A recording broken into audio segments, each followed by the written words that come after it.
Jesus జననం. ఒకానొకప్పుడు ఒక జోయిష్ స్త్రీ ఉండేది.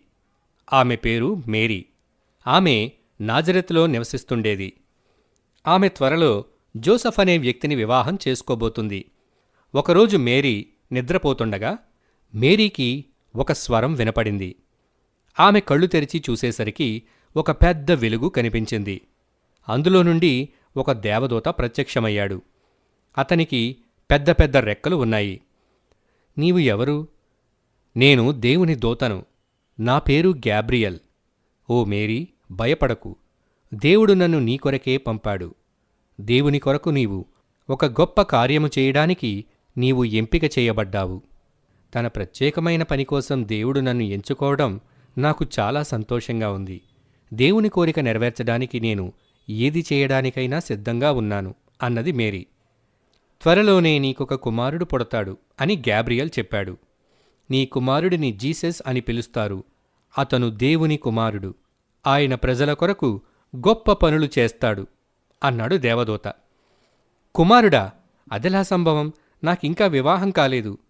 మేరీ కొంత ఆందోళన చెందింది, కాని మౌనంగా ఉంది. తనకిచ్చిన గౌరవానికి వందనాలు తెలిపింది.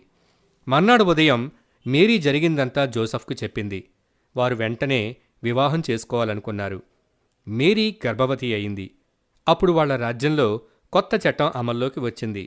దాని ప్రకారం ఎవరికి వారు వారి సొంత ఊరిలో వారి పేరు నమోదు చేసుకోవాలి. జోసెఫ్ తన పేరు బెత్లెహేంలో నమోదు చేసుకోవడానికి మేరీతో కలిసి బెత్లెహేంకు బయలుదేరాడు. నాజరెత్ నుండి బెత్లెహేంకు చాలా దూరం. వారికి బెత్లెహేం చేరుకోవడానికి చాలా రోజులు పట్టింది. మేరీ గర్భవతి కావడం వలన ఆమెకు ఆ ప్రయాణం చాలా కష్టమయ్యింది. వారు బెత్లెహేం చేరుకునేటప్పటికీ చాలా చీకటి అయ్యింది. ఆ నగరమంతా జనసంద్రంలా ఉంది. జోసెఫ్ మేరీను ఒక చెట్టు క్రింద విశ్రాంతి తీసుకోమని ఒక మంచి బస వెతకడం కోసం వెళ్ళాడు. అతను ప్రతి తలుపు తట్టాడు, కానీ వారు ఉండడానికి చోటు మాత్రం దొరకలేదు. మేరీకి ప్రసవ సమయం ఆసన్నమైంది. మేరీ ప్రసవం కోసం ఇద్దరూ కలిసి స్థలం వెతకసాగారు. మేరీ ఇలా అంది, ఓ జోసెఫ్, దిగులు పడకు. దేవుడు మనకు దారి చూపుతాడు. వారికి ఒక పాత పశువుల శాల కనపడింది. వారు అందులోకి వెళ్లారు. జోసెఫ్ అక్కడ ఉన్న గడ్డితో మేరీకి ఒక బెడ్ తయారు చేశాడు. అది చాలా అందమైన రాత్రి. ఆకాశంలో నక్షత్రాలు కాంతిగా మిలమిలా మెరుస్తున్నాయి. మేరీ బాలయేసుకి జన్మనిచ్చింది. లోకరక్షకుడైన జీసస్కు జన్మనిచ్చినందుకు మేరీ చాలా ఆనందంగా ఉంది. జోసెఫ్ ఆ బెడ్ కోసం గడ్డితో మరొక బెడ్ను తయారు చేశాడు. బెత్లెహేంకు కొంత దూరంలో కొందరు గొర్రెల కాపరులు వారి గొర్రెలను కాపుకొస్తున్నారు. అకస్మాత్తుగా ఒక నక్షత్రం అత్యంత కాంతివంతంగా మెరవసాగింది. వారు ఆ కాంతిని చూడలేక కళ్ళు మూసుకున్నారు.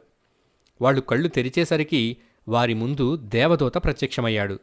ఆ దేవదూత, భయపడకండి, నేను మీకు ఒక శుభవార్తను వినిపించనున్నాను. ఈరోజు బెత్లెహేంలో ఒక బిడ్డ పుట్టాడు. ఆయన లోక రక్షకుడు. వాళ్ళు అయోమయంగా చూశారు. అయితే వారు బెత్లెహేం వెళ్ళి ఆ బిడ్డను చూడాలనుకుంటారు. వారు ఆ పశువుల పాక వద్దకు వచ్చి జోసెఫ్ను, మేరీను, బాలయేసును చూశారు. బాలయేసును చూడగానే వారు మోకరిల్లారు. వారి కళ్ళు ఆనందంతో మెరిశాయి. దేవుని కుమారుణ్ణి దర్శించినందుకు వారెంతో సంతోషించారు. వారు అక్కడి నుండి నగరంలోనికి వెళ్లి ప్రజలందరికీ ఈ విషయాన్ని తెలియచేశారు. లోకరక్షకుడైన యేసు యొక్క జనన వార్త అతి కొద్ది సమయంలోనే అన్ని నగరాలకు వ్యాపించింది.